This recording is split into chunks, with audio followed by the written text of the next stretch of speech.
ассалому алайкум бинандагони гиромӣ. Нашри муфассали барномаи иттилоотии ахборро мустақиман манзуратҳо менамоем. Дар студия манучер маҳкамзода. нерӯгоҳи барқи обии Роғун иншооти бузургтарини гидроэнергетикии асри 21 буда роҳандозии сохтмон ва бунёди он яке аз дастовардҳои бесобиқаи ҷумҳурии Тоҷикистон дар даврони соҳибистиқлолӣ аст. ин шабу рӯзҳо корҳои сохтмонӣ дар қитъаҳои гуногуни нерӯгоҳи барқи обии Роғун бо суръат ҷараён доранд. аз раванди корҳои сохтмонӣ ҳамкорони мо гузориш медиҳанд. садои техникаҳои пуриқтидор, ҳаракати мошинҳои боркаш, фаъолияти механизмҳои муосир ва заҳмати содиқонаи сохтмончиён дар ҳамаи қитъаҳои сохтмонии иншооти азими аср, нерӯгоҳи барқии обии Роғун аз идомаи босуръати корҳои созандагӣ дарак медиҳанд. раванди корҳо дар ин иншооти тақдирсоз бо истифода аз масолиҳи сохтмонии босифат, технологияҳои пешрафтаи ҷаҳонӣ ба роҳ монда шуда, ҳар як марҳилаи сохтмон таҳти назорати қатъии муҳандисону мутахассисон қарор дорад. иҷрои босифати корҳои сохтмонӣ дар сарбанди асосии нерӯгоҳ бо заҳмати шабонарӯзии бинокорон, маҳорати баланди муҳандисону мутахассисон ва истифодаи технологияҳои муосир бо суръат идома дорад. корҳои хобонидани маводи шағалзамин дар такядевори поёнӣ дар сатҳи 1148 метр ва призмаи такядевори болоии сарбанд дар сатҳҳои 1155-1156 метр мутобиқи ҷадвали тасдиқшуда идома дошта, танҳо дар моҳи июл дар минтақаи такядеворҳо 25169 метри мукааб маводи шағалзамин хобонида шуд. дар маҷмӯъ бошад дар сарбанди нерӯгоҳ дар ҳамин давра 454055 метри мукааб маводи сохтмонӣ ҷойгир карда шудааст. ядрои сарбанд ки вазифаи асосии он пешгирӣ намудани гузариши об аз дохили сарбанд, таъмини устуворӣ ва бехатарии иншоот дар тамоми давраи истифода мебошад, иҷрои корҳои сохтмонӣ дар қитъаи мазкур бо риояи қатъии талаботи технологӣ ва стандартҳои байналмилалӣ сурат мегирад. айни замон корҳо дар қисмати болоии сарбанд, ядрои сарбанд ва дар қисмати болоии поёнии сарбанд бо як ҷӯши хуруш рафта истодааст. дар ин ҷо зиёда аз 80 адад механизмҳо ба тариқи шабонарӯзӣ кор карда истодаанд. мо дар қидмаи ядрои сарбанд қарор дорем. корҳои сохтмонӣ оиди рехтан, тахту ҳамвор намудан, қабат ва қабат хобонидаи наводҳои гилхок рафта истодааст. дар сатҳи 1135 сантиметр қарор дорем. қисмати филтрҳои зонаи гузариш дар сатҳи 1135 метр 6 сантиметр қарор дорад. сифати корҳои сохтмонӣ бевосита аз тарафи гурӯҳи намонаи фармоишкар ба тариқи шабонарӯзӣ назорат карда мешавад. мо кӯшиш менамоем ки маводҳои хобонидашудаи сарбандро дар муддатҳои муайяншуда ба сифати баланд ба итмом расонем.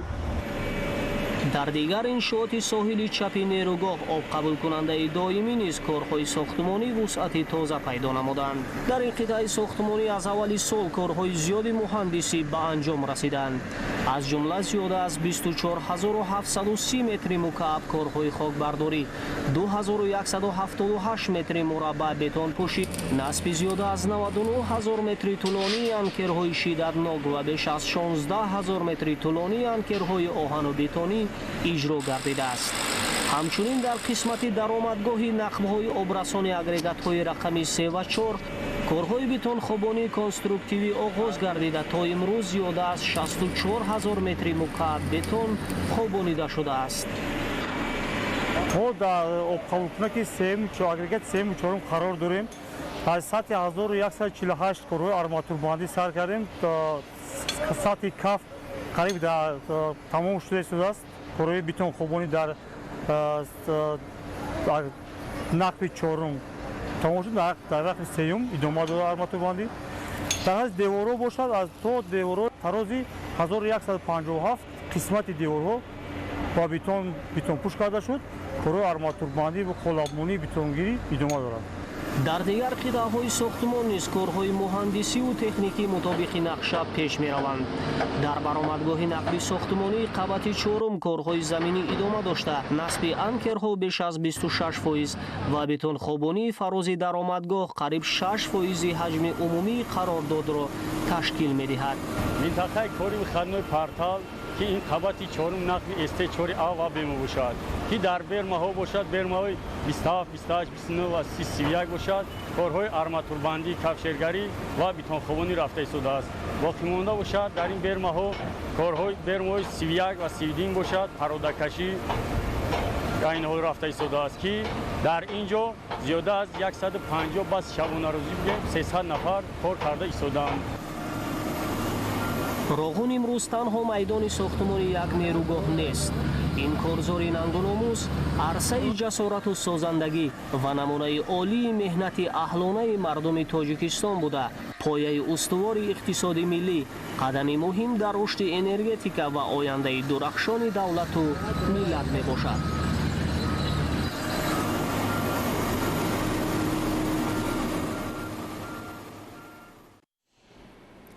در شهر خوجند به مناسبت جشن 35 سالگی استقلال دولتی در دوام 5 سال اخیر بیشتر از 1300 انشاءات مورد بهره برداری قرار داده شد.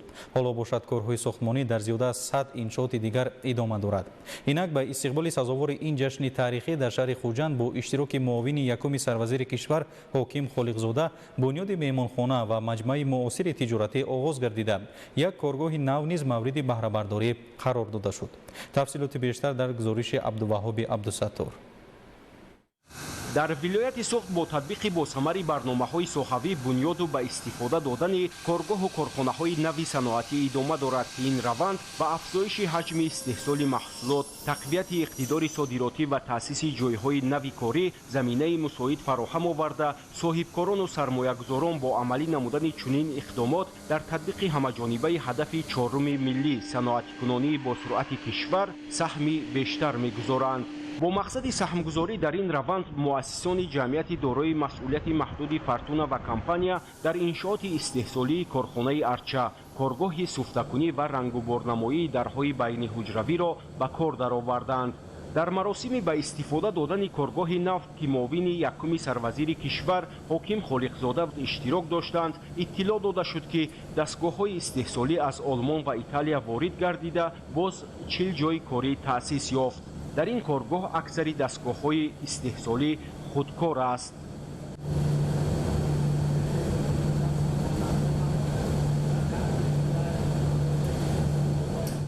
استفاده وسیع دستگاه‌های خودکار برای زیاد گردیدن حجم استحصال محصولات با صفت مساعدت می‌نماید. اساساً درهای استانداردی به ایندیویدوالی رنگوبار کرده می‌شوند. در گذشته هنگامی دستی در یک بسته کاری زیاده از 15 20 دانه درها رنگوبار کرده می‌شدند. حاضر باشد با سیستم اتوماتیک کننده شده تجهیزاتی که ما از آلمان وارد کردیم 10 مرتبه محصول زیاد گردیده در یک بسته کاری زیاده از 100 تا 120 دانه درها را رنگوبار می‌کنند.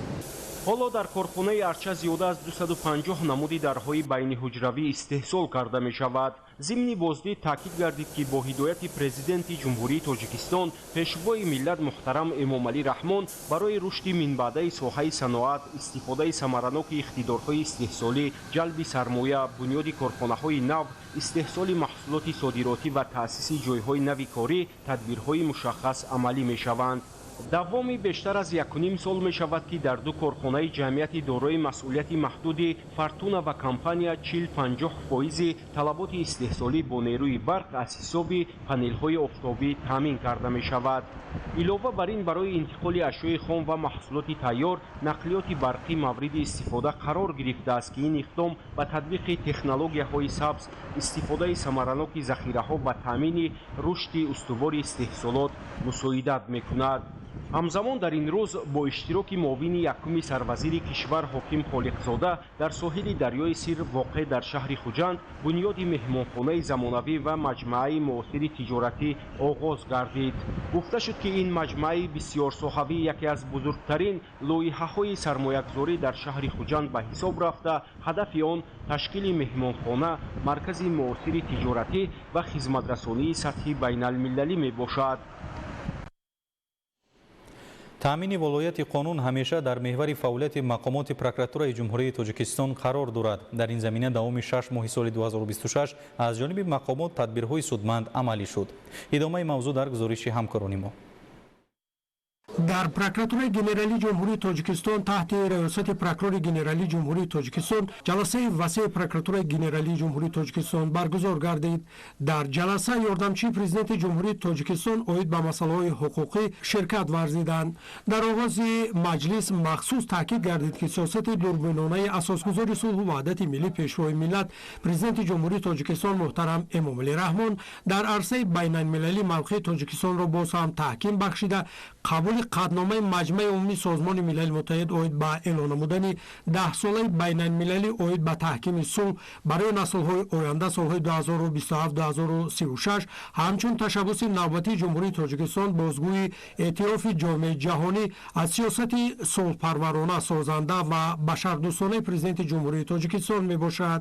бо ташаббуси пешвои маъзами миллат бо истифода аз ҳуқуқи ташаббуси қонунгузорӣ ва дастрасии принсипи инсондӯстӣ 16 соли 2026 қонуни ҷумҳурии тоҷикистон дар бораи афв ба имзо расид. ин иқдоми инсондӯстона ки нисбат ба доираи муайяни шахсони дар қонун пешбинишуда татбиқ мегардад далели равшани сиёсати башардӯстона ва иҷтимоии давлат буда ба шаҳрвандон барои ислоҳ барқарор намудани мавқеи иҷтимоӣ ва идомаи зиндагии созанда дар ҷомеа имконияти нав фароҳам меорад. дар ин раванд ба роҳбарону кормандони мақомоти прокуратура дастур дода шуд ки иҷрои бемайлони қонуни мазкурро таҳти назорати қатъӣ қарор дода татбиқи амалӣ онро дуруст таъмин намоянд. дар идомаи кори маҷлис натиҷаҳои фаъолияти мақомоти прокуратура дар нимсолаи якуми соли 2026 ва ҳолати назорати прокурорӣ оид ба риояи ҳуқуқу озодиҳои инсон ва шаҳрванд дар ҷараёни пешбурди таҳқиқ тафтиши пешакӣ ва амалисозии адолати судӣ мавриди баррасии ҳамаҷониба қарор дода шуданд. қайд карда шуд ки дар ин давра сатҳи содиршавии ҷиноят 2.3% паст гарда вобаста ба вазъи риоя ва иҷрои қонунгузории мамлакат 4698 санҷиш гузаронда ҳуқуқу манфиатҳои поймолшудаи 235586 нафар шаҳрвандон барқарор намуда 38627 санади эътиноии прокурорӣ татбиқ карда 47602 нафарро ба ҷавобгарии моддии интизомӣ ва маъмурӣ кашида 2842 парвандаи ҷиноятӣ оғоз карданд. бо дахолати прокуророн 1 миллиард 159 миллион сомонӣ аз ҷумла 365 миллион сомонӣ ба манфиати давлат барқарор гарда 107 гектар қитъаи замин ба ҳолати аввала баргардонида 1430 сарчорво ба тариқи асл барқарор карда шудааст. назорат ба 7774 парвандаи ҷиноятӣ таъмин гарда аз ин шумора 7254 парванда барои баррасӣ ба суд ирсол карда шудааст. муфаттишони прокуратура тафтиши 2471 парвандаи ҷиноятиро ба анҷом расонида дар рафти тафтишоти пешакӣ 53.3 миллион сомонӣ аз ҷумла 27.5 миллион сомониро ба манфиати давлат барқарор намуданд. прокуророн дар баррасии 5567 парвандаи ҷиноятӣ ва 6558 парвандаи оилавӣ, маданӣ, иқтисодӣ ва маъмурӣ иштирок намуда ба 507 санади ғайриқонунии судҳо эътироз оварданд. дар фарҷоми маҷлис баробарону кормандони мақомоти прокуратура ҷиҳати пурзур намудани назорати прокурорӣ таъмини иҷрои босифати дастуру супоришҳои президенти ҷумҳурии тоҷикистон, татбиқи дурусти қонуни ҷумҳурии тоҷикистон дар бораи афв, тақвияти мубориза бар зидди ҷинояткорӣ бахусус муқовимат бо коррупсия, терроризм, экстремизм ва дигар зуҳуроти номатлуб, инчунин сатҳи баланд истиқбол намудани ҷашни 35-солагӣ истиқлоли давлатии ҷумҳурии тоҷикистон дастуру супоришҳои мушаххас дода шуданд. дар агентии назорати давлатии молиявӣ ва мубориза бо коррупсияи ҷумҳурии тоҷикистон ҷаласаи ҳайати мушовараи агентӣ оид ба ҷамъбасти натиҷаи фаъолияти мақомот барои нимсолаи аввали соли 2026 доир гардид. иброҳим назруллозода гузориш медиҳад.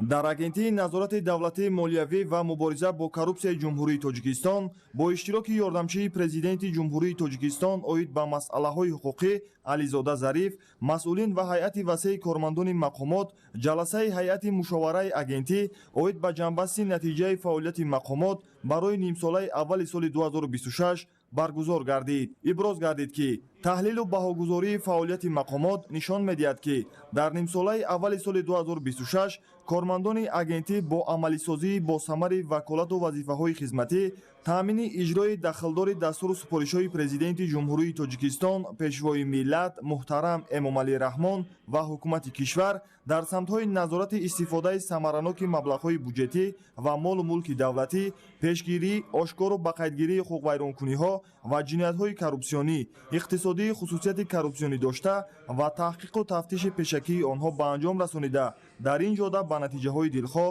ноил гаштаанд. ҳамзамон вобаста ба фаъолияти анҷомдодаи мақомот дар робита ба супоришҳои протоколии ҳукумати кишвар дар самти пешгирии ҳуқуқвайронкуниҳо марбут ба истифодаи ғайриқонунӣ ва дуздии қувваи барқ, фурӯш ва ғайриқонунӣ ҷудо кардани қидаҳои замин, экстремизм ва терроризм, риояи қонунгузории миллӣ дар самти танзими ҷашну маросим, инчунин муайян ва пешгирии омилҳои коррупсионӣ ва корҳои амалишуда дар самти таблиғу ташвиқи зидди коррупсионӣ маълумоти муфассал пешниҳод гардид. қобили зикр аст ки ҷаласа бо унсури замонавӣ бо истифода аз технологияҳои коммуникатсионӣ гузаронида шуда, дар рафти он тамоми кормандони воҳидҳои сохтории маҳалливу минтақавии мақомот тариқи фосилавӣ иштирок намуданд. ҳифзи муҳити зист ва истифодаи оқилонаи захираҳои табиӣ аз омилҳои муҳими рушди устувори кишвар ба шумор рафта, барои рушди соҳаи сайёҳӣ, беҳтар гардидани сифати зиндагии аҳолӣ ва ҳифзи сарватҳои табиии кишвар аҳамияти муҳим дорад. бо ин мақсад дар палатаи ҳисоби ҷумҳурии Тоҷикистон ҷаласаи ҳайати мушовара оид ба арзёбии вазъи экологии қадқади дарёи хонақоҳи шаҳри Ҳисор баргузор гардид. ҳамкорони мо гузориш медиҳанд. дар палатаи ҳисоби ҷумҳурии Тоҷикистон ҷаласаи ҳайати мушовара доир ба натиҷаҳои аудити экологӣ оид ба арзёбии вазъи экологии қадқади дарёи хонақоҳи шаҳри Ҳисор баргузор гардид. дар кори ҷаласа масъулин ва аъзои ҳайати мушовараи палатаи ҳисоб, намояндагони мақомоти иҷроияи ҳокимияти давлатии шаҳри Ҳисор, кумитаи ҳифзи муҳити зист, вазоратҳои тандурустӣ ва ҳифзи иҷтимоии аҳолӣ, энергетика ва захираҳои об, кишоварзӣ, саридораи геологияи назди ҳукумати ҷумҳурии Тоҷикистон, инчунин коршиносон ва мутахассисони соҳа иштирок намуданд. зимни ҷаласа таъкид гардид ки аудит дар доираи татбиқи аудити экологӣ ва бо мақсади арзёбии вазъи воқеии муҳити зист, истифодаи самараноки захираҳои табиӣ, таҳкими амнияти экологӣ ва таҳияи тавсияҳои амалӣ барои мақомоти дахлдор гузаронида шудааст. зикр шуд ки дарёи хонақоҳ яке аз манбаъҳои муҳими обии шаҳри Ҳисор маҳсуб ёфта, дар таъмини эҳтиёҷоти аҳолӣ бо захираҳои обӣ, рушди соҳаи кишоварзӣ, ҳифзи экосистема ва нигоҳдории мувозинати экологӣ нақши муҳим дорад. аз ин рӯ истифодаи оқилонаи захираҳои табиӣ ва ҳифзи муҳити зист ҳамчун яке аз самтҳои афзалиятноки сиёсати давлатии ҷумҳурии Тоҷикистон арзёбӣ гардид. дар фарҷоми ҷаласа ба мақомоти иҷроияи ҳукумияти давлатии шаҳри Ҳисор ва дигар сохторҳои масъул ҷиҳати татбиқи тавсияҳои аудит, таҳкими ҳамкориҳои байниидоравӣ ва идомаи тадбирҳои ҳифзи муҳити зист тавсияҳои дахлдор пешниҳод гардида, таъкид шуд ки иҷрои онҳо ба таъмини амнияти экологӣ ва рушди устувори минтақа мусоидат хоҳад кард. дар ноҳияи Хӯросон 239 иншооти ҷашнӣ ба нақша гирифта шуда буд ки то имрӯз бо саҳми сокинону соҳибкорон пурра сохта мавриди баҳрабардорӣ қарор дода шуданд. инчунин то таҷлил аз ин ҷашни фархундаи миллӣ 35-солагии истиқлоли давлатӣ иловатан дигар иншооти муҳими хоҷагии халқ бунёд мегардад. гузориш дар ин хусус. ба истиқболи арзанда аз ҷашни 35-солагии истиқлоли давлатӣ гӯшаву канори мамлакат ба корзори созандагиву ободонӣ табдил ёфтааст. зеро имрӯз ҳар як шаҳрванди меҳан иқдомҳои бунёдкориро пешаи худ намудаву бо истифода аз хурдтарин имконот дар рушду пешрафти як гӯшаи диёр ҳиссаи созгор мегузоранд. дар заминаи амалӣ намудани чунин иқдомҳои созандагӣ сокинони ободгари ноҳияи Хӯросон азм гирифтанд ки бо ба роҳ мондани корҳои ободонӣ дар ҳама самтҳо нақшгузор бошанд. бахшида ба ҷашни 35-солагии истиқлолияти давлатии ҷумҳурии Тоҷикистон дар ноҳияи Хӯросон 239 иншоот ба нақша гирифта шуда буд ки дар рӯзҳои наздик мо ба пуррагӣ аз иҷрои нақшаи бардоштдоштаи худ мебароем. бунёди муассисаҳои нави таълимӣ ву симхонаҳои иловагӣ, марказҳои маишиву хизматрасонӣ, коргоҳу корхонаҳои истеҳсоливу саноатӣ, таъмиру мунфаршнамоии роҳҳои маҳалливу марказӣ, ин ҳама маҳз ба хотири рушди маҳал, беҳтар гардонидани сатҳи зиндагии аҳолӣ ва сазовору арзанда пешвоз гирифтани ҷашни муқаддаси миллӣ истиқлоли давлатӣ ба роҳ монда мешавад. ҷамоати деҳоти фахрободи ноҳияи Хӯросон аз дурдасттарин деҳот ба ҳисоб рафта, сол аз сол бо ба роҳ мондани иқдомҳои бунёдкорӣ ободу зебо гашта истодааст. дар ин ҷамоати деҳот бо саҳми мақомоти маҳаллӣ, сокинону соҳибкорон ва аҳли ҷамоатчигӣ сохтмони як қатор иншооти зарурии хоҷагии халқ оғоз гардида, то имрӯз қисмати беши онҳо мавриди баҳрабардорӣ қарор гирифтаву дар иншооти дигар корҳои сохтмонӣ бо маром идома доранд. то имрӯз дар ҳудуди ҷамоати деҳоти фахробод корҳои ободонию созандагӣ бо суръат давом дорад. дар ҳудуди ҷамоати деҳоти фахробод то алҳол 5 адад пулҳои мошингузар сохта ба истифода дода шуданд. як адад пули мошингузар сохтмонаш идома дорад. инчунин дар назди 6 муассисаи таҳсилоти миёнаи умумии ҳудуди ҷамоат синфхонаҳои иловагӣ иборат аз 10 то 16 синфхона сохта 2 адад муассисаҳои таълимӣ аллакай ба истифода дода шуданд таи солҳои гузашта ва 4 муассисаи таълимии дигар низ омодагӣ доранд ки дар арафаи соли хониш, дар арафаи ҷашни 35-солагии истиқлолияти давлатии ҷумҳурии Тоҷикистон сохтмони синфхонаҳои иловагиро ба итмом расонида ба истифода диҳанд. сулҳу субот ва истиқлоли давлатӣ ба он боис гардидааст ки чун дигар шаҳру ноҳияҳои кишвар дар ноҳияи Хӯросон иншооти мухталифи хоҷагии халқ бунёд гардида, ҳамзамон коргоҳу корхонаҳои истеҳсолӣ мавриди баҳрабардорӣ қарор дода шаванд. корхонаи истеҳсоли хишти пухта дар ноҳияи Хӯросон дар даврони истиқлоли давлатӣ ба фаъолият оғоз намуда, ҳамарӯза бо истеҳсоли хишти босифат дар таъмини биносозон бо ин нави маҳсулот ҳиссаи муносиб мегузоранд. ин ҳама созандагиҳо бозгӯи ҳисси баланди бунёдкориву ободонии аҳли деҳот дониста шуда, марҳила ба марҳила анҷом дода мешаванд. айни замон дар раванди корҳои бунёдкорӣ дар минтақаҳои селгузари ноҳия тадбирҳои соҳилмустаҳкамкунӣ ва иқдомҳои пешгирӣ аз сар задани ҳодисаҳои нохуши табиӣ ба роҳ монда шудаву амалӣ гардида истоданд. шоҳзода Самандар Мусои Нурмуҳаммад, ноҳияи Хӯросон, Ахбор. бо мақсади сазовор истиқбол гирифтани ҷашни 35-солагии истиқлоли давлатӣ дар ҷамоати деҳоти Навободи шаҳри Турсунзода корҳои созандагиву бунёдкорӣ бо маром идома доранд. дар доираи чунин иқдомҳои созанда сокинони деҳот то имрӯз зиёда аз 45 километр роҳҳои байнидеҳавиро мунфарш намуданд. идомаи мавзӯъ дар гузориши ҳамкорони мо. дар доираи омодагиҳои ҳамаҷониба ба истиқболи ҷашни муқаддасу таърихии 35-солагии истиқлоли давлатии ҷумҳурии Тоҷикистон дар ҷамоати деҳоти Навободи шаҳри Турсунзода корҳои ободониву созандагӣ бо маром идома доранд. яке аз самтҳои муҳими ин тадбирҳо мунфаршкунии роҳҳои дохили деҳаҳо мебошад ки бо дастгирии мақомоти маҳаллӣ ва саҳми фаъоли сокинон амалӣ мегардад. ин иқдом ба беҳтар гардидани вазъи инфрасохтори маҳаллӣ, осон шудани рафтуомади сокинон ва таъмини шароити мусоид барои рушди иҷтимоиву иқтисодии деҳот мусоидат мекунад. дар идомаи ин корҳои созанда сокинони деҳаи Шодмон як низ ташаббус нишон дода қариб 3 километр роҳи дохили деҳаро ки солҳои зиёд таъмиру асфалтпӯш нашуда буд бо сифати баланд мунфарш намуданд. ин роҳ барои сокинон аҳамияти калон дошта пас аз анҷоми корҳои сохтмонӣ рафтуомади нақлиёт ва пиёдагардон ба маротиб беҳтар мегардад.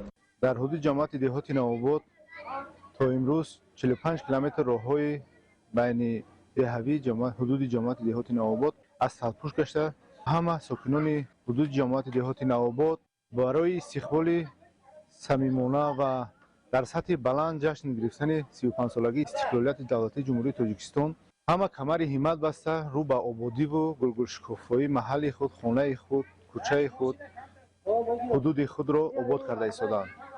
сокинони деҳаи мазкур бо изҳори қаноатмандӣ аз чунин корҳои ободонӣ таъкид мекунанд ки амалисозии ин иқдомҳо натиҷаи сиёсати созандаи роҳбарияти олии кишвар ва талошҳои муштараки мақомоти иҷроияи ҳокимияти давлатӣ, соҳибкорон ва аҳолӣ мебошад. корҳои мунфаршкунӣ ва дигар тадбирҳои ободониву бунёдкорӣ дар ҷамоати деҳоти Навободи шаҳри Турсунзода бо мақсади дар сатҳи баланд истиқбол гирифтани ҷашни 35-солагии истиқлоли давлатии ҷумҳурии Тоҷикистон мин баъд низ идома хоҳанд ёфт. гузориши Дилшод Раҳмонзода ва Садриддин Иброҳимзода аз шаҳри Турсунзода барои барномаи иттилоъотии Ахбор. در شهر خوروغ سالهای اخیر با استفاده از اصولهای معاصر کشاورزی و بنیاد گرمخانه‌ها به رشد ساحه سبزیجاتکاری توجه مخصوص ظاهر می‌گردد. این است که در شهر امسال باز 3 گرمخانه زمانوی در مساحت 1200 متر کوادراتی ساخته شده، در آن پرورش پمیدار و بادرینگ و بلغاری به راه مانده شده است. گزارش در این خصوص.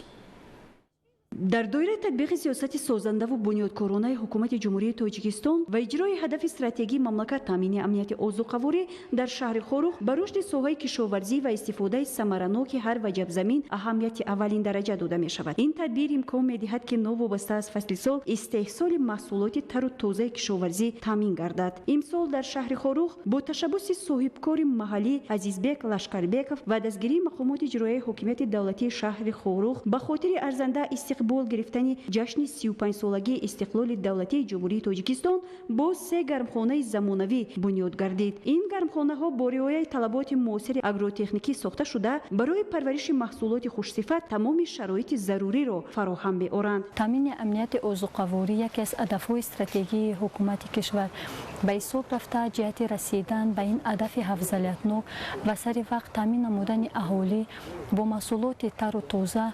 مقامات اجرایی حکومت دولتی شهر خوروغ همساله بنیاد گرمخانه‌های معاصر را در شهر خوروغ به نقشه می‌گیرد و امسال با ابتکار مقامات اجرایی حکومت دولتی شهر خوروغ و صاحبکار وطنی در شهر خوروغ با 3 عدد گرمخانه معاصر در مساحت 1200 متر کوادراتی که به پرورش سبزیجات نگرانیده شدند بنیاد گردیدند. این زمان در گرمخانه کشت بادرینگ، پمیدور و قلمفور بلغاری به راه مانده شده است. نشونمای خوب زراعت‌ها از آن شهادت می‌دهد که استفاده تکنولوژی‌های معاصر و نگاهبین درست اگروتکنیکی برای به دست آوردن حاصل بلند مساعدت می‌کند. طور مسئولان ساحه ابراز می‌دارند گرمخانه‌های نو امکان می‌دهند که طلبات ساکنان شهر به سبزیجات تر و تازه در تمام فصل‌های سال بهتر تامین گردیده وابستگی از محصولات وارداتی تدریجاً کاهش یابد. همزمان این اقدام برای تنظیم نرخ محصولات کشاورزی در بازار نیز تأثیر مثبت می‌رساند.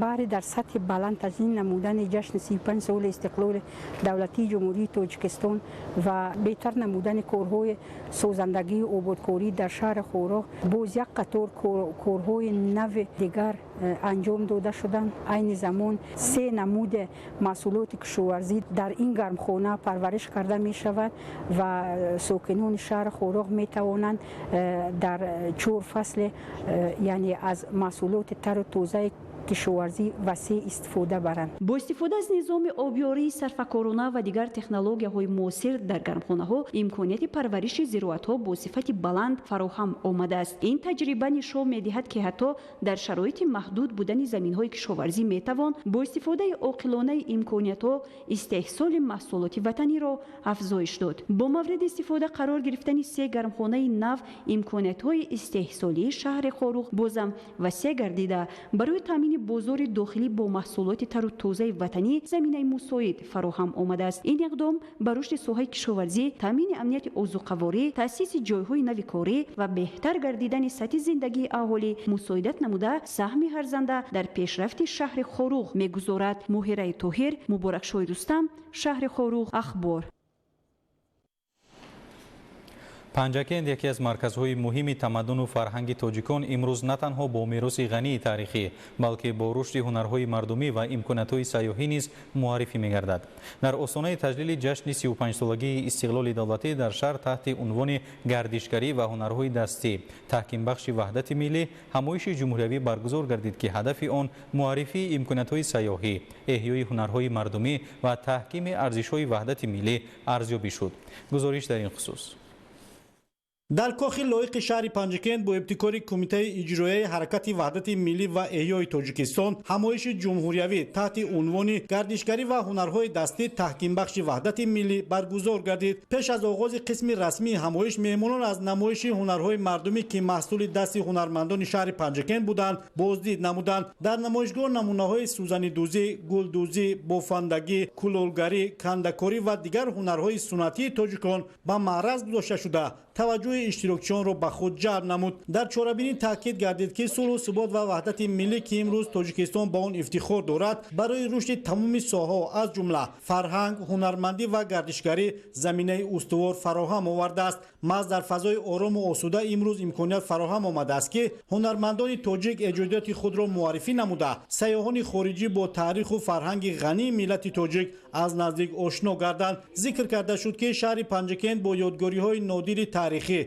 طبیعت دلفریب، موضع‌های سیاحی و مقام شهر جهانی هنرمندی یکی از مرکزهای مهم رشد گردشگری مملکت به حساب می‌رود. با اندیشه اشتراکچیان همایش برگزار نمودن چنین چاره‌بینی‌ها برای معرفی امکانیت‌های سیاحی، رشد هنرهای مردمی و بلند برداشتن حس خودشناسی ملی اهمیت کلان دارد. همچنین گفته شد که رشد هنرهای دستی می‌تواند در بهتر گردیدن سطح زندگی اهالی به خصوص زنان و دختران، تأسیس جایهای نوی کاری و زیاد گردیدن استحصال محصولات ملی سهم نظر است گذارد. در فرجام همایش تاکید شد که برگزاری چنین چاره‌بینی‌ها برای تحکیم وحدت ملی، گسترش فرهنگ صلح و همدیگرفهمی، رشد سیاحی و معرفی امکانیت‌های تاجیکستان در عرصه بین‌المللی مساعدت نموده در راه تطبیق هدف‌های سازنده دولت و حکومت سهم ارزنده می‌گذارد. دلیری بازار، زرهون نعمت‌الله، شهر پنجکند، اخبار.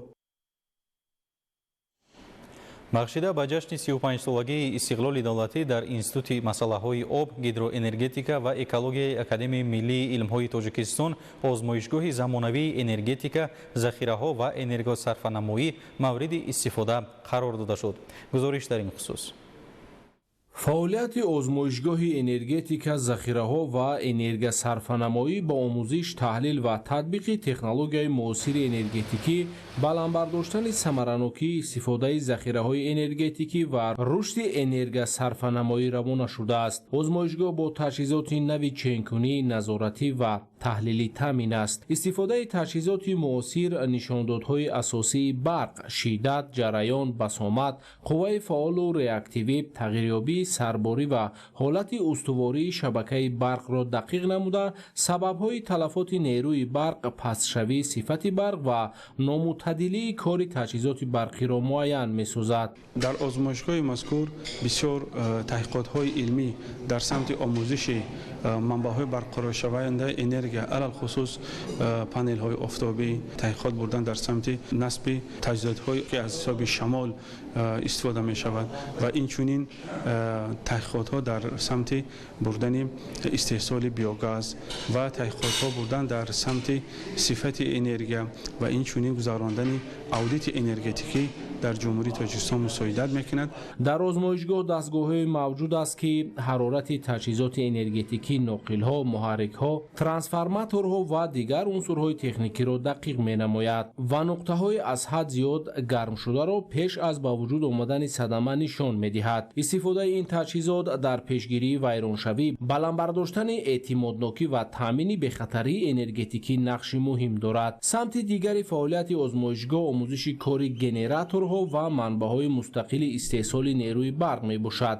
генератори таҷрибавӣ барои санҷиши реҷаи кори муҳаррик, сарфи сӯзишворӣ, устувории истеҳсоли нерӯи барқ ва имконияти истифодаи он дар шароити гуногуни сарборӣ истифода мешавад. барои таҳлили таъсири муҳити зист ва партовҳои техникӣ, озмоишгоҳ бо таҳлилгари газ низ таъмин аст. дар самти омӯзиши манбаъҳои барқароршавандаи энергия, аз ҷумла энергияи офтобӣ, озмоишгоҳ аз таҷҳизоти махсус барои ченкунии параметрҳои радиатсияи офтобӣ, санҷиши самаранокии панелҳои офтобӣ ва арзёбии шароити кори онҳо истифода мебарад. ин таҳқиқотҳо барои рушди энергияи сабз, интихоби дурусти технологияи офтобӣ ва баланд бардоштани самаранокии истифодаи онҳо дар шароити иқлимии Тоҷикистон заминаи мусоиди илмӣ фароҳам меоранд. озмоишгоҳи энергетика, захираҳо ва энергосарфанамоӣ чун пойгоҳи илмӣ ва амалии муосир барои рушди энергетикаи миллӣ, истифодаи самаранокии захираҳо, ҷорӣ намудани технологияи нав ва таҳкими амнияти энергетикии Тоҷикистон мусоидат хоҳад кард. طبق اطلاع در 25 سال آینده شماره خوانندگان به 4 میلیون نفر میرسد. در برابر افزایش شماره خوانندگان طلبات به کتاب‌های درسی نیز بیشتر می‌گردد. در اساس درخواست ریاست شعبه‌های معارف شهر و ناحیه‌های کشور برای تحصیل سال‌های 2026-2027 5 میلیون و 800 هزار نسخه کتاب‌های درسی نشر گردیده دسترس مسئولان کرده شد. گزارش در این خصوص. در شرایطی که دولت و حکومت به علم و معارف و تعلیم و تربیه همچون پایه مهم دولتداری و منبع تشکل ذخیره‌های انسانی توجه اساسی دارد، تامین محصلین همه زینه‌های تحصیلات با کتاب‌های درسی و آموزگاران با مواد متدی مهمترین عامل پیشرفت این ساحه محسوب می‌شود. در اساس درخواست ریاست و شعبه‌های معارف شهر و ناحیه‌های کشور جهت تامین مؤسسه‌های تعلیمی با کتاب‌های درسی برای تحصیل سال‌های 2026-2027 5 میلیون و 800 هزار نسخه کتاب درسی نشر گردیده قسم زیادی آن با مسئولان ساحه دسترس گردیدند. در دوران صاحب استقلالی جمهوری تاجیکستان اولین مراتبه 9 میلیون و 154 هزار نسخه کتاب درسی از نشر برآمد. ما توانستیم که برای سال تحصیل 2025 پورا 9 میلیون و 125 هزار نسخه کتاب درسی را تامین نماییم. برای نقشه سال 2026-27 باشم ایرو احتیاجاتی که از تمام شهر و ناحیه جمهوری مسائل تعلیمی به وزارت معارف درخواست نمودند 5 میلیون و 800 هزار نسخه است که الکه 40% کتاب‌های درسی رو الکه پورا تقسیم کرده است دسترس مسائل تعلیم گردانده شده است. اساسی همه گونه اصلاحات و نوگانی در ساحه معارف و بهتر شدن صفت تحصیل با تهیه کتاب‌های درسی با طلبات استانداردی تحصیلات مطابق وابسته است. مرکز تهیه نشر و معاملات کتاب‌های درسی علمی و متدی وزارت معارف و علم جمهوری تاجیکستان برای بهتر نمودن شفافیت فعالیت برای پرداخت اجاره کتاب‌های درسی رقمی‌کنی ساحه‌ها را مهمترین روند حسابیده حالت پرداخت مبلغ نگهداری و فاندگردانی اجاره کتاب‌های درسی در مؤسسه‌های تحصیلات میانه عمومی را با نظام نوی رقمی گذراندند. طبق فرمان پرزیدنت جمهوری تاجیکستان برای گزارش به پرداخت غیر نقدی برنامه بیلینگی تأسیس داده شده است در مرکز تهیه نشر معاملات کتاب‌های درسی.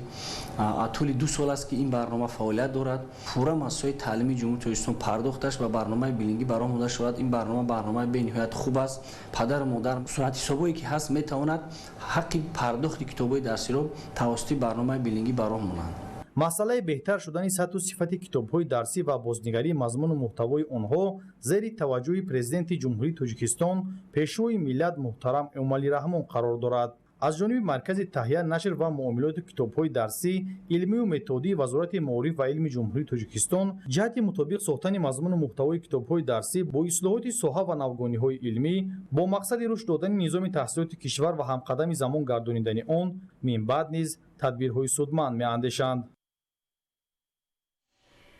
کتاب و دانش چراغ معرفت و پایه پیشرفت هر دولت است. با همین هدف در جمهوری تاجیکستان همساله آزمون‌های جمهوری راه اندازی گردیده بهترین استعدادهای نورسان و جوانان را به هم می‌آورند. در شهر استرافشان غالبان دور شهری آزمون‌های جمهوری قدردانی شدند. توجه نمایید به گزارش نوبتی. با مقصد قدرشناسی استعدادهای جوان و هوسمندگردانی آنها به آموزش و ایجادکاری در تالار قصر فرهنگ شهری استرافشان مراسم تنتنوی قدردانی غالبان دور شهری آزمون‌های جمهوری فروغ صبح دانایی کتاب است علم فروغ معرفت شاهنامه‌خوانی و تاجیکستان وطن عزیز من برگزار گردید. ضمن سخنرانی مسئولین مقامات محلی شهر تاکید نمودند که برگزاری آزمون‌های جمهوری از اقدام‌های مهم و سازنده پرزیدنت جمهوری تاجیکستان پیشوای ملت محترم امامعلی رحمان به حساب رفته هدف آنها بلند برداشتن ذوق کتابخوانی رشد تفکر علمی دریافت استعدادهای نو تربیت نسل دانشمند و صاحب فرهنگ احیای ارزش‌های ملی گسترش فعالیت اختراعکاری و نوآوری و تحکیم خودشناسی و خودآگاهی ملی میباشد. ذکر گردید که ساکنان شهر استرافشان همساله در این آزمون‌های جمهوری اشتراک فعال داشته در دوره‌های ولایتی و جمهوری به نتیجه‌های نظررس نائل می‌گردند. این نشان دهنده بازگاه توجه روزافزون جوانان به کتاب و دانش، علم، فرهنگ و هنر می باشد. امسال در دور شهری آزمون‌های جمهوری فروغ صبح دانایی کتاب است، علم فروغ معرفت، شاهنامه‌خوانی و تاجیکستان وطن عزیز من در مجموع 5674 نفر اشتراک نموده، زیاده از 300 نفر به دور ولایتی راه خط گرفتند. ناطقان همزمان سهم ارزشمند آموزگاران و پدر و مادران را در تربیت نسل صاحب علم و صاحب هنر مخصوص تاکید نموده برای مهنت صادقانه و دستگیری پیوسته دسته فرزندان اظهار سپاس و قدردانی کردند. در ادامه به غالبان برای اشتراک فعال و نتیجه های شایسته در مرحله های من بعده آزمون ها کامیابی های بیشتر آرزو گردیده به آنها دیپلم، سپاسنامه و مکافات های پولی تقدیم کرده شد. مراسم قدردانی در فضای ایدانه و روحیه بلند وطن دوستی و دانش اندازی جنبست گردیده باری دیگر ثابت ساخت که سیاست دولت در سمت دستگیری جوانان صاحب استعداد، رشد معرفت و فرهنگ و احترام به ارزش‌های ملی در جامعه ثمره نیک به بار آورده برای تربیت نسل آینده ساز زمینه استوار فراهم می‌آورد. فردوس عمرزاده، آرزو معروفزاده، شهری استروشن، اخبار. امروز در باغ‌های فرهنگی و فراغتی شهر دوشنبه روزهای فرهنگ شهر نورک و ناحیه‌های فرخور، یوون و مسچوح برگزار گردید. در این روز کشاورزان و هنرمندان شهر و ناحیه‌های کشور محصول دستشان را پیشنهاد ساکنان و مهمانان پایتخت گردانیدند.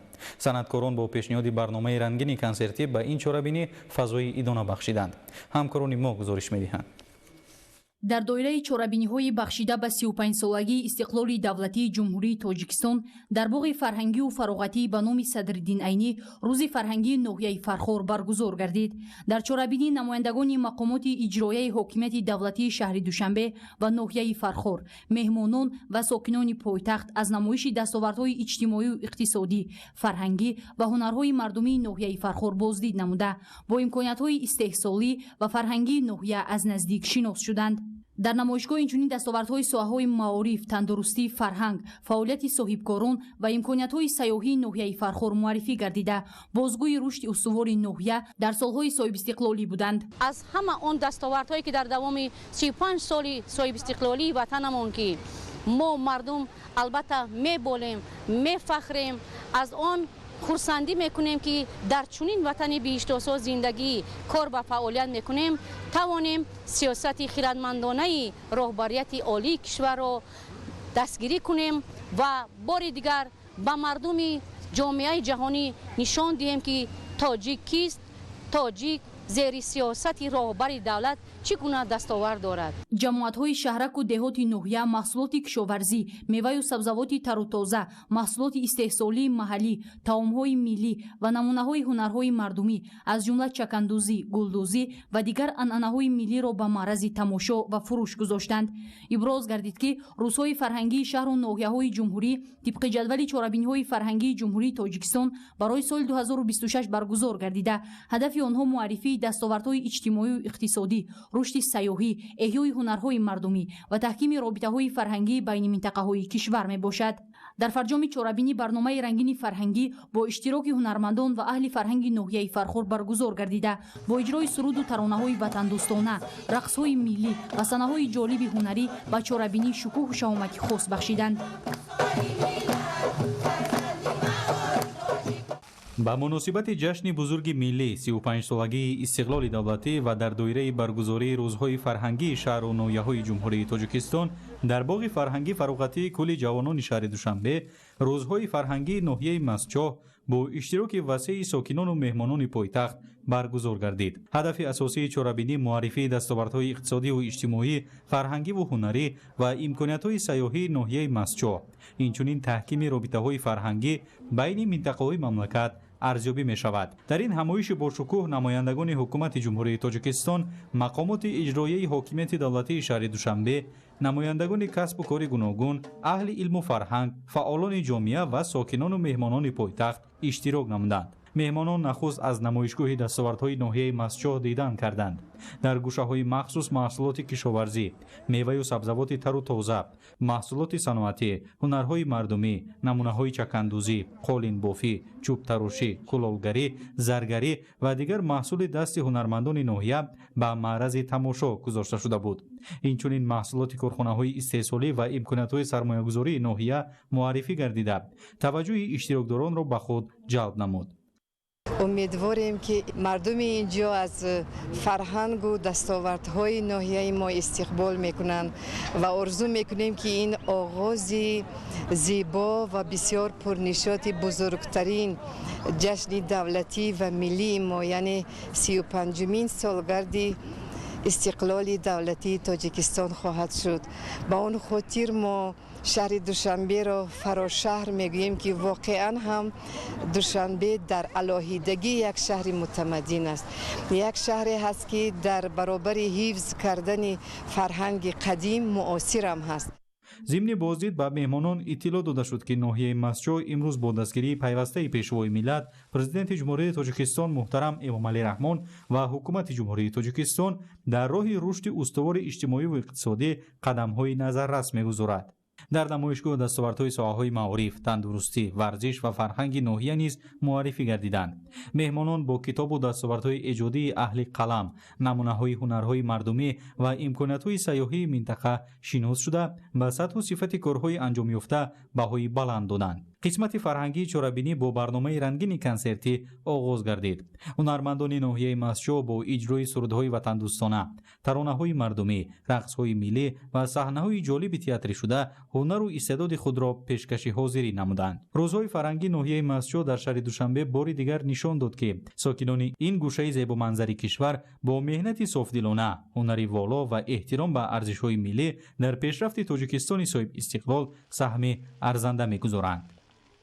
شام امروز باغ فرهنگ و فراغتی به نام ابوالقاسم فردوسی شهر دوشنبه به یک گوشه واقعی معرفی دستاوردهای ناحیه یاوان تبدیل یافته بود. در دایره برگزاری روز فرهنگی ناحیه یاوان مهمانان و ساکنان پایتخت با دستاوردهای اجتماعی و اقتصادی، فرهنگی و هنری این گوشه آبادانی وطن از نزدیک شناس گردیدند. این تدبیر که با هدف معرفی امکانات‌های استحصالی و فرهنگی ناحیه، تحکیم همبستگی میان منطقه‌های کشور و ترغیب محصولات وطنی راه اندازی شده است، بار دیگر ثابت ساخت که هر گوشه تاجیکستان صاحب استقلال دارای ذخیره‌های بوی مادی و معنوی بوده در پیشرفت دولت سهم ارزنده می‌گذارد. یکی از بخش‌های سرتماشابین چورابینی یارمارک فروش محصولات کشاورزی بود که در آن تمام جماعت‌های شهرک و دهات ناحیه یاوان با بیش از 40 تن محصولات تر و تازه کشاورزی اشتراک نمودند. میوه‌های شهدبار، سبزوات خوش‌صفت، عسل طبیعی، محصولات چاره‌داری و دیگر نعمت‌های زمین با نرخ‌هایی که نسبتاً به بازار ارزان‌تر بودند پیشنهاد ساکنان و مهمانان پایتخت گردانیده شد. این اقدام نه تنها برای تامین اهالی با محصولات باصفت و دسترس مساعدت می‌نماید، بلکه ثمره مهنت دهقانان و زحمت کشاورزان ناحیه یاوان را نیز به طور شایسته معرفی می‌کند. در نمایش دستاوردهای صنعتی ناحیه محصولات کارخانه‌های استحصالی از جمله محصولات کارکردی کشاورزی، مصالح ساختمانی، نوشاکی‌ها، محصولات خوراکواری و دیگر نوع‌های استحصال وطنی به معرض گذاشته شدند. این بخش بازگوی رشد با سرعت ساحه صنعتی ناحیه بودن نشان می‌دهد که ناحیه یاوان امروز در برابر پیشرفت ساحه کشاورزی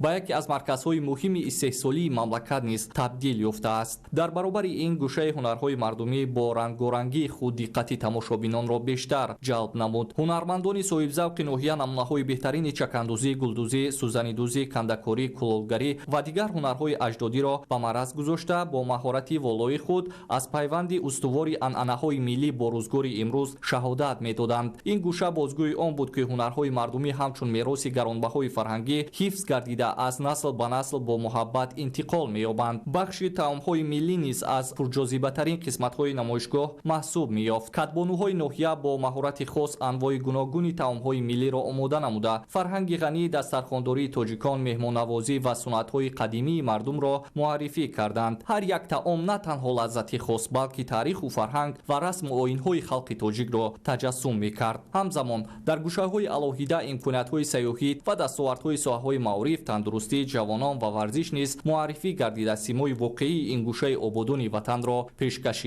مهمانان نمودند. برنامه رنگین فرهنگی که در زمینه چورابینی مذکور به راه مانده شد بسا جالب و خاطرمان دایر گردید. هنرمندان ممتاز ناحیه با اجرای سرودهای وطندوستانه، ترانه‌های مردمی، رقص‌های ملی و صحنه‌های جالب تئاتر کنونیده شده فضای ایدانه را باز هم رنگین‌تر گردانیده از فرهنگ والا، ذوق بلند هنری و عنعنه‌های پرقناوت مردم ناحیه یاوان مژده رسانیدند. тантанаҳои истиқбол аз ҷашни 35-солагии истиқлоли давлатӣ дар деҳаю маҳаллаҳои ноҳияи спитамин идома дорад. ҳар ҳафта рӯзҳои истироҳатӣ дар боғи фарҳангӣ фароғати маркази ноҳия намоиши дастовардҳо ва барномаи фарҳангии ҷамоати деҳот ташкил мегардад. ин ҳафта чунин чорабинӣ аз ҷониби сокинони ҷамоати шаҳраки Навкат доир карда шуд. гузориш дар ин хусус. ноҳияи Спитамин дар даврони соҳибистиқлолии мамлакат рушди бештар намуд ва ба истиқболи ҷашни 35-солагии истиқлолияти давлатии ҷумҳурии Тоҷикистон давоми 5 сол мувофиқ ба нақша чорабиниҳо бояд 622 иншоот бунёд таъмиру таҷдид мегардид. аз ҳисоби буҷети давлатӣ саҳмгузории соҳибкорони ватандӯст иқдомҳои дастаҷамъонии аҳолӣ нақша барзиёд иҷро дар 740 иншоот корҳо анҷом ёфта дар назар аст ки рӯзҳои таҷлил аз ҷашни миллӣ боз 60 иншооти дигар мавриди истифода қарор дода шавад. бо вусъати корҳои бунёдкорию созандагӣ рушди соҳаҳо рӯҳияи баланд тантанаҳои ҷашнӣ дар маҳаллию деҳа оғоз ёфта чун нишони эҳтирому арзгузорӣ ва самимият ҳар ҳафта аз тарафи ҷамоати деҳот дар маркази ноҳия намоиши дастовардҳо, корҳои ҳунармандӣ, барномаи фарҳангӣ ва истиқболи ҷашни 35-солагии истиқлолияти давлатии ҷумҳурии Тоҷикистон ташкил мегардад. аҳли маҳаллаҳои ҷамоати шаҳраки Навкат, хонандагон, варзишгарон, ҳунармандон, кормандони соҳаи фарҳанг, адибон, овозхонҳои халқӣ дар боғи фарҳангии фароғатии маркази ноҳия растаҳои намоишӣ ташкил карда, дар он дастовардҳои хонандагон, корҳои рассомӣ, хӯрокҳои миллӣ, фарҳангу ҳунари миллии тоҷиконро ба намоиш гузоштанд. роҳандозии чунин иқдом арзгузорӣ ба фазои ободу озод, ифтихор аз соҳибистиқлолии мамлакат буда, баёнгари рӯҳии баланд, фаровонии неъмат, самараи заҳмати ҳамагон ва ҳифзи арзишҳои миллӣ мебошад. дар баробари баргузории растаҳои намоишӣ ташкили маҳфилҳо, шеъру таронахонӣ дар боғи фарҳангии фароғатии маркази ноҳия ва кӯдакон ҷои бозию хушҳолӣ ташкил шудааст. таъкид шуд ки истиқлолияти давлатӣ бузургтарин неъмат, дастовард ва мардуми тоҷик буда, бо сиёсати хирадмандонии президенти ҷумҳурии Тоҷикистон, пешвои миллат муҳтарам Эмомалии Раҳмон, халқи тоҷик ба рӯзҳои неку шоиста расида, имрӯз вазифаи ҳамагон аст ки дар таҳким ва устувории пояҳои истиқлолияти миллӣ саъю талош намоянд. барномаи фарҳангӣ таҳти унвони «Истиқлоли мо, иқболи мо», иҷрои суруду таронаҳо, шодию хушҳолии ҳамагон, ифодагари рӯҳияи баланду иқболи нек доштани мардуми тоҷик ва кулли сокинони ноҳияи Спитаминро бозгӯ мекард. хонандагони муассисаҳои таълимии шаҳри Кӯлоб таътили тобистонаро дар истироҳатгоҳи берун аз шаҳрии Шарура ки дар яке аз мавзеъҳои зебоманзари ноҳияи Муминобод воқеъ гардидааст мегузаронанд. дар басти аввал 110 хонанда ҷалб гардиданд ки 80 нафари онҳо аз шаҳру деҳоти Кӯлоб ва 10 нафари онҳо аз ноҳияҳои восеъ Муминобод ва Шамсиддини Шоҳин мебошанд. гузориш дар ин хусус. бо мақсади хушу гуворо гузаронидани таътили тобистонаи мактабачагон бо дастгирии мақомоти иҷроии ҳокимияти давлатии шаҳри Кӯлоб ва маблағгузории иттифоқи касабаи вилояти Хатлоно шаҳри Кӯлоб дар истироҳатгоҳи берун аз шаҳрии Шарора воқеъ дар яке аз мавзеъҳои зебоманзари ноҳияи Муминобод басти аввали истироҳати тобистона барои 110 нафар хонандагон ташкил карда шуд. масъулини мақомоти иҷроия дар маросими кушодашавӣ басти аввал иштирок намуда, кулли истироҳаткунандагонро табрик намуда иброз доштанд ки бо дастури супоришҳои раҳбарияти олии кишвар ҳамасола дар таътили тобистона лагерҳои истироҳатӣ ташкил карда мешаванд ки ҳазорон нафар хонандагон дар онҳо ба истироҳату фароғат фаро гирифта мешаванд. дар ин баст 80 нафар хонандагони шаҳру деҳоти Кӯлоб ва 10 нафар аз ноҳияҳои восеъ Муминобод ва Шамсиддин Шоҳин давоми 12 рӯз ба истироҳат фаро гирифта мешаванд. дар истироҳатгоҳи берун аз шаҳрии Шарора тамоми шароитҳо барои хонандагон муҳайё гардонида шудаанд. аз рӯи реҷаи муайянгардида ба китобхонию маҳфилҳои гуногун, овбозӣ, бозиҳои варзишӣ ва саёҳат дар мавзеъҳои таърихии ин минтақа ҷалб карда мешаванд. истироҳаткунандагон порчаҳои шеърӣ қироат намуда барномаи фарҳангии бошукӯҳӣ пешниҳоди меҳмонон гардонидаанд. ҳамзамон иброз гардид ки баъди анҷоми басти якум боз 120 нафар хонандагон дар басти дуюм ба истироҳатгоҳи мазкур ҷалб карда мешаванд. раҳматалӣ назри эраҷи Қурбоналӣ, ноҳияи Муминобод, ахбор. дар истироҳатгоҳи мактабии дурахшони ноҳияи Файзобод дар таътили тобистона дар ду давра 280 нафар ба истироҳати тобистона фаро гирифта мешаванд. барои хуб гузаштани таътили тобистона дар назди 30 муассисаи таълимии ноҳия 600 хонанда ба истироҳат фаро гирифта шуданд. гузориши ҳамкоронамон дар ин хусус. تعطیل تابستانه را بیشتری خوانندگان مؤسسه‌های تعلیمی ناحیه فیض‌آباد در لاگر کودکانه درخشان که در موضع خوشباد هوای موضع چشمسار جایگیر است خاطربان می‌گذرانند. برای خوش و خاطربان گذرانیدن استراحت تابستانه مکتبیان با دستگیری مقامات اجرایی حکومت دولتی ناحیه فیض‌آباد و با سهم کارمندان شعبه معارف ناحیه ماه قبل تعمیر و تجدید بینای و دیگر انشاءات انفراساختاری مؤسسه استراحتی خوانندگان آغاز گردیده با صفت بلند نوسازی کرده شد. همکنون با راه اندازی تدبیرهای آبادانی عین زمان نمای مؤسسه استراحتی مکتبی درخشان ناحیه فیض‌آباد خیلی زیبای و دیدنی گردیده است. میدان فوتبال و والیبال مکان دوست داشته ترین برای استراحت کنندگان به حساب می رود. در برابر این همچنین در اینجا استراحت کنندگان در برابر مشق و تمرین و سالمگردانی با بازی شاهمات و تنیس وقت استراحتی خود را خیلی خوش می‌گذرانند. هر یک گروه در بینای علاهیده‌ای با شرایط بهتر و خوبتر فراهم گردیده جایگیر می‌باشند. نسیم فارم و نکخت تازه استراحتگاه مکتبی درخشان در مرحله اول تعطیل تابستانه سال جاری 140 نفر خوانندگان را به این مکان زیبای و دیدنی آورده است.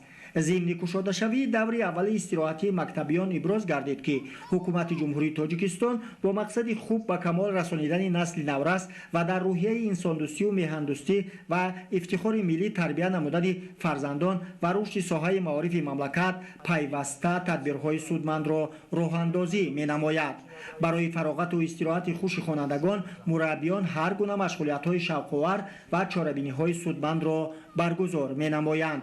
در جاده فراگیری خوانندگان به استراحت تابستانه با همدستی مقامات اجرایی حکومت دولتی ناحیه در نزد 30 مؤسسه‌های تعلیمی شعبه معارف ناحیه فیض‌آباد استراحتگاه‌های نزد مؤسسوی فعالیت دارند.